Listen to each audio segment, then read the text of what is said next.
Most women are doing keto wrong.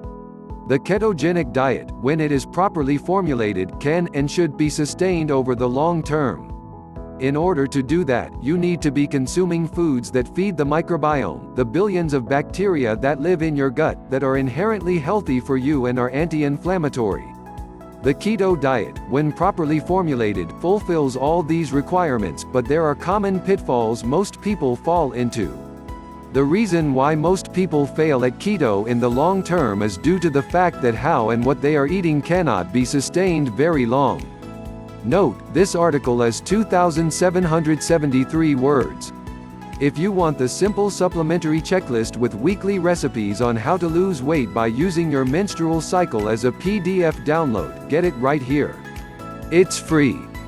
Dirty Keto versus Clean Keto. The human body is a miraculous self-healing machine, but those self-repair systems require a nutrient-dense diet. Joel Fuhrman. Most people, when they first start eating keto, use an approach I call dirty keto. A properly formulated ketogenic diet should have high fat, moderate amount of protein and low carbohydrate intake. Most people get this intellectually, but the practical application of it oft falls short. This is why many people will start off getting their macros on target, but after 2 or 3 weeks are absolutely starving, no matter how much fat they eat. There are many reasons why this happens, and one of the most common reasons is that your microbiome is starving, and it will direct all your attention to lusting after pizza, or burgers, or both. Enter the binge, the carb coma, the falling off the wagon, and the feeling of failure once again. This is how most of the weight loss industry works. Dirty keto is no exception. The weight loss industry is rigged to keep you on the yo-yo routine so that you're constantly buying more stuff and feeling like you're not good enough. You might get a quick win, but the weight always comes back because you have not been taught the skills to keep it going on your own. Have you ever thought, I'm not good enough? Have you ever worried that there will never be an after photo? That someone having a body you are proud of is not in cards for you. I work from a different vantage point.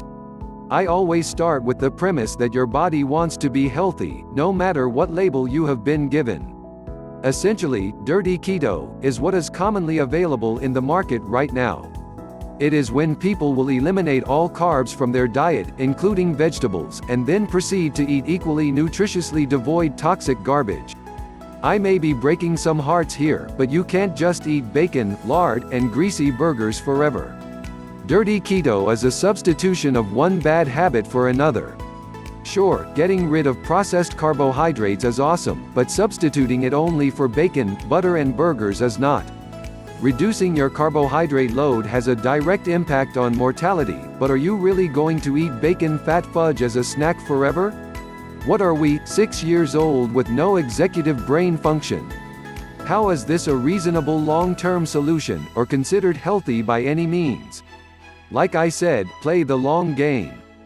Bacon fudge, butter, and lard all day every day is not taking into consideration longevity or vitality. Yes, macros are important, but so are micronutrients, the minerals and vitamins derived from plants and other living things. On a cellular level, eating a properly formulated, clean ketogenic diet will support enhanced mitochondrial function, reduce ROS that cause oxidative damage, prevent cellular senescence, and increase the production of butyrate, B-hydroxybutyrate. It amplifies autophagy, prevents cellular aging and precancerous pathways like mTOR. Now, if you are a meat eater, I'm not saying you can never eat bacon. Of course you can. And I'm not against bacon and butter, I love them both. But I am always going to look at things from both a practical perspective, and from a longevity and vitality lens. Bacon all day every day, which is what a lot of keto experts will recommend, is not a long-term solution for optimal health and vitality. A properly formulated ketogenic diet is primarily plant-based. Meaning we are eating a large amount of vegetables, like green leafy ones with a high fiber content, and then layering appropriate fat and protein on top of that. What's nice about a clean, ketogenic diet is that vegetarians can also be successful in becoming fat adapted, and also profit from the benefits from a fasting mimicking diet. When you layer fasting along with a fasting mimicking diet, you've hit the jackpot. When we think about playing the long game with your health, we should always be asking the following questions. What are the things I can eat that are anti-inflammatory? What are foods I can create that will nourish and feed my cells? What will help with regular and consistent elimination? What will make me feel good and stabilize my mood, increase my energy, focus, and clarity? How can I keep my brain happy and healthy? The answer, my friends, are your vegetables and your fats. Just like Mom used to tell you. I realize, as someone who spends most of her time educating people about brain health and optimization, that the brain is often forgotten. We cannot see the brain, and changes in function are often not noticed because they are so subtle, and because the way the brain is the way we are. It is immensely difficult to detect changes unless they are severe. It is hard to detect changes in your brain, because you are your brain. We need to be thinking about the brain, and optimizing the brain's performance, because your body, in all its glory, is simply a reflection of brain health and function. One of the ways in which you can protect your brain is by the fuel you feed your brain in order to perform its best. Everything follows the brain. In fact, when we look at your body, all parameters of your body, HRV, blood pressure, respiratory rate, forced vital capacity, grip strength, hormones, lab markers, will give you a good picture of the health and vitality of your brain, too. Hormones out of whack? We need to look at the brain. Overweight? We need to look at the brain. Low energy? We need to look at the brain. Cannot sleep through the night? We need to look at the brain. Poor focus? We need to look at the brain. Mood swings? We need to look at the brain. We need to stop looking at the end organ as the primary focus, and instead look a level or two up to find why downstream changes are happening at the organ or behavioral level. So, when we are talking about the best fuel you need to feed your brain, and therefore your body, we need to be thinking about the best possible foods for lowering inflammation, improving autophagy, removing cellular senescence, enhance energy production with whole, nutrient-dense foods. Because all these things help your brain. We need to be thinking about a clean ketogenic diet. Not dirty keto. Not bacon, burgers, and butter. Just because it fits the macros, doesn't mean you should do it. 1. Too much protein makes you age and gain weight. Go vegetable heavy. Reverse the psychology of your plate by making meat the side dish and vegetables the main course. Bobby Flay. The big pattern I have found most often with people doing dirty keto engage in, is unknowingly they consume too much protein.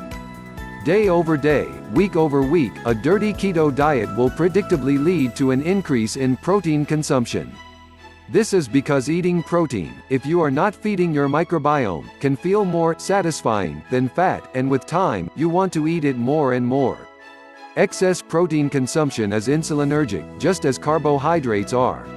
Meaning, consuming protein will raise insulin in the same manner carbohydrates do. The excess protein will be converted into glucose, thereby raising insulin levels, and fat storage. The insulin will try to scurry the glucose into the liver, muscles, and fat cells.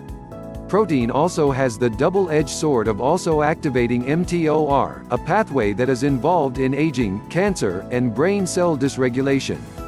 I have written about how protein may actually be making you fat here, and discuss the mTOR pathway in greater detail.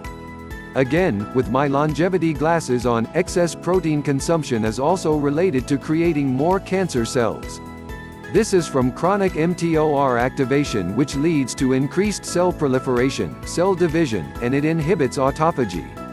Autophagy is the cleanup process that gets rid of the mutated, damaged bits of cellular debris that results from natural metabolism. The only two populations that can and should benefit from mTOR activation are children and pregnant women, as they require cell proliferation in order to grow.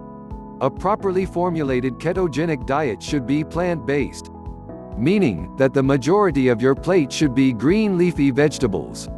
All carbohydrates are not created equal. Green leafy veg like kale, spinach, Swiss chard, bok choy, broccoli, and fermented foods like sauerkraut and kimchi all have an extraordinary amount of insoluble fiber. Along with the phytonutrients derived from these vegetables, the fiber plays an important role in becoming fat-adapted, or ketogenic. Insoluble fiber means that it cannot be broken down by the gut bacteria, and does not dissolve in water. It is indigestible, an anti-nutrient, if you will, because it does not break down and become part of you. It passes through you, cleaning up the debris, sopping up excess hormones, and cleaning out the gut tract like a pipe cleaner.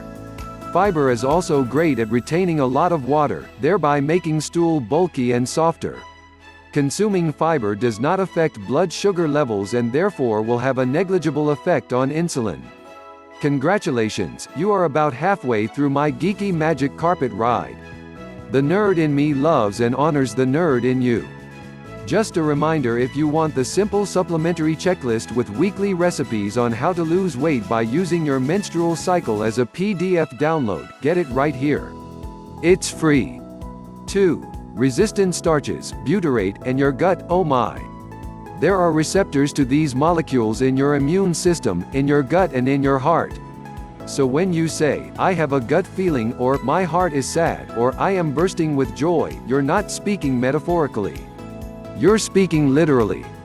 Deepak Chopra, often forgotten as looking at the relationship between your gut and your brain. When you are on a dirty keto program, one of the most common complaints is by week 2 or 3 you are starving. More correctly, it is your microbiome that is starving. Part of the way we blunt this hunger response is via resistant starches. In other words, starches that resist digestion. These are abundantly found in oats, green banana flour, legumes, and beans. On a traditional ketogenic diet, with a standard fat, protein, carb ratio of 70-20-10, what I have often found is you are absolutely starving by about week 3 and will overeat and binge on protein and carbs. This is why most people fail at keto. However, when we integrate fiber and resistant starches into the picture, this hunger response is blunted. Look at this experiment on consuming resistant starches and the blunting effect on postprandial blood glucose levels. In this graph, they are looking at the effects of taking resistant starches, followed by a high glycemic food. When taking resistant starches, the effect on blood glucose levels are outstanding compared to the baseline, a 28-point rise compared to almost 170. When in a state of ketosis, either through a fasted state or via a fasting mimicking diet like keto, consuming resistant starches does not disturb this state. Resistant starches are great for a ketogenic diet. They blunt your hunger response, and also blunt elevated blood glucose levels when carbohydrates are consumed. Part of why resistant starches are so great is instead of being digested, they are selectively feeding the good microbiota in our gut. As these microbiota chow down on the resistant starches, they will produce short-chain fatty acids as a byproduct of their meal. Of particular importance here is the short-chain fatty acid known as butyrate. Butyrate has a whole host of beneficial effects. One important one is decreasing gut permeability. When the lining of the gut is more permeable, we are more susceptible to developing food allergies, food intolerances, and an overall immune system on high alert all the time. Having an increased permeability of the gut has been associated with almost all pro-inflammatory conditions, including most autoimmune conditions, fatty liver, and heart disease. Inflammation is the linchpin of most lifestyle diseases. One of the primary objectives we must look at in any health protocol is to heal the gut. The obvious reason here is it makes digesting food a more pleasant and efficient experience. We all want to be able to eat without gas, bloating, indigestion, or diarrhea. But it is the knock-on positive benefits to our neurology that is of particular long-term importance. The gut has its own nervous system, the enteric nervous system, which has strong communication pathways with the brain and central nervous system. A little nerding out for my neuronerds, developmentally, the enteric nervous system is made from neural crest cells. Specifically the vagal neural crest cells, which is why we have such strong gut reactions to stimuli. A gut feeling is the communication between the central and enteric nervous systems via the vagus nerve. Ever feel nervous about something and then immediately have to go to the bathroom, or feel like you are going to throw up? It is because of the strong vagal tone and communication between a perceived stimulus in your brain and the enteric nervous system in the gut. I know. So cool, right? The communication between the gut and the brain is paramount, and making sure your enteric nervous system is aligned with your autonomic nervous system should be a goal in any nutrition program. So when we feed the microbiome and they produce butyrate levels are high, you allow for gut healing to occur, but it is also important in brain health. The butyrate effect is the gift that keeps on giving. Butyrate helps keep the brain healthy by upping the expression of neurotrophic factors. Butyrate and the structurally similar B-hydroxybutyrate, which is produced in a ketogenic state, help increase BDNF, brain-derived neurotrophic factor, GDNF, glial cell-derived neurotrophic factor, and NGF, nerve growth factor. All of these help in the maintenance of nerve cells that you already have, but also help grow new, healthy nerve cells. In other words, butyrate and B-hydroxybutyrate keep your brain big and juicy. 3. Eating according to your menstrual cycle for long-term results. The hormonal interplay inside a woman's head creates her reality. Her hormones tell her day-to-day what's important. They mold her desires and values. Abhijit Naskar once you are fat adapted by following a clean keto protocol. The best way to maintain your weight loss results is to begin to harness the power of your menstrual cycle. Meaning, you can begin to vary the percentage of fats, proteins, and carbohydrates week by week, depending on where you are in your cycle. You are not, as a woman, meant to be in ketosis forever. During certain times of the month, you can and should be eating more carbohydrates and protein. Yes, that includes chocolate, too. Once we have become metabolically flexible, we can use insulin, growth factors to our advantage. Insulin is not the enemy once you are fat adapted. When done smart, we can build lean muscle mass, continue to lose weight, suppress cravings, and support some of the moodiness that can come in the week before your period. Serotonin gets gobbled up in the weeks leading up to your period. Trying to push through and eat low carb during this time is a recipe for failure. Not to mention the self-talk, doubt, and inner critic that is going to go along with it. Women are not little men. We cannot eat the same way every day of the month or stay in ketosis forever.